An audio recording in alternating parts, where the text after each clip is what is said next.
Jumlah penduduk Indonesia terus bertambah. Data terbaru menunjukkan populasi Indonesia kini sudah menembus lebih dari 288 juta jiwa. Angka ini menegaskan bahwa Indonesia tetap menjadi salah satu negara dengan jumlah penduduk terbesar di dunia. Lalu bagaimana sebenarnya komposisi penduduk Indonesia saat ini? Direktur Jenderal Kependudukan dan Pencatatan Sipil, Teguh Setiabudi, mengungkapkan bahwa jumlah penduduk Indonesia per 31 Desember 2025 mencapai 288.315.899 jiwa. Data ini berasal dari Direktorat Jenderal Dukcapil di bawah Kementerian Dalam Negeri. Jumlah tersebut menunjukkan adanya penambahan sekitar 1,6 juta jiwa hanya dalam waktu satu semester dibandingkan data pada Juni 2025. Dari total penduduk tersebut, sekitar 211 juta orang telah memiliki KTP elektronik atau iktp. Bahkan sekitar 97,47% diantaranya sudah melakukan perekaman data iktp, atau sekitar 206 juta penduduk.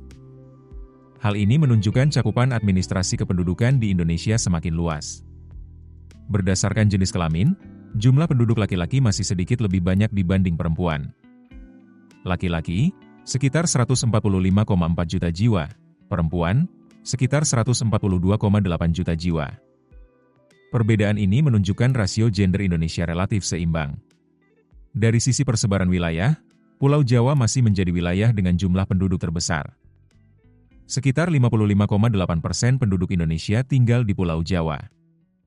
Sementara wilayah lainnya terdiri dari Sumatera sekitar 21,8%, Sulawesi sekitar 7,35%, Kalimantan sekitar 6,1%, Bali dan Nusa Tenggara sekitar 5,55%, Papua sekitar 2,01%, Maluku sekitar 1,1%.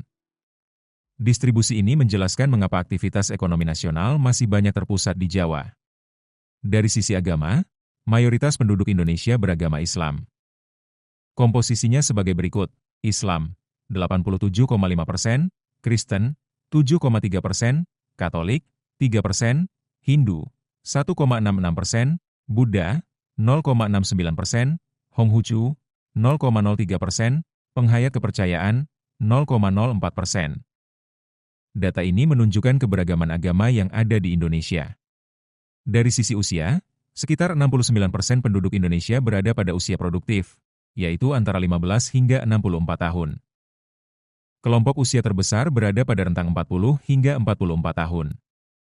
Menurut Teguh Setiabudi, kondisi ini menandakan Indonesia masih berada dalam fase bonus demografi yang diperkirakan berlangsung hingga sekitar tahun 2030-an. Bonus demografi ini menjadi peluang besar bagi Indonesia.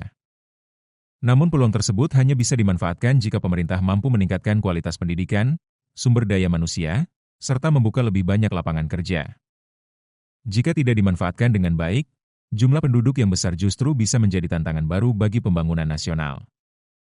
Download aplikasi Kontan sekarang di App Store atau Play Store. Keputusan bisnis terbaik datang dari data, bukan tebakan. Mudah berlangganan Business Insight dengan subscribe with Google.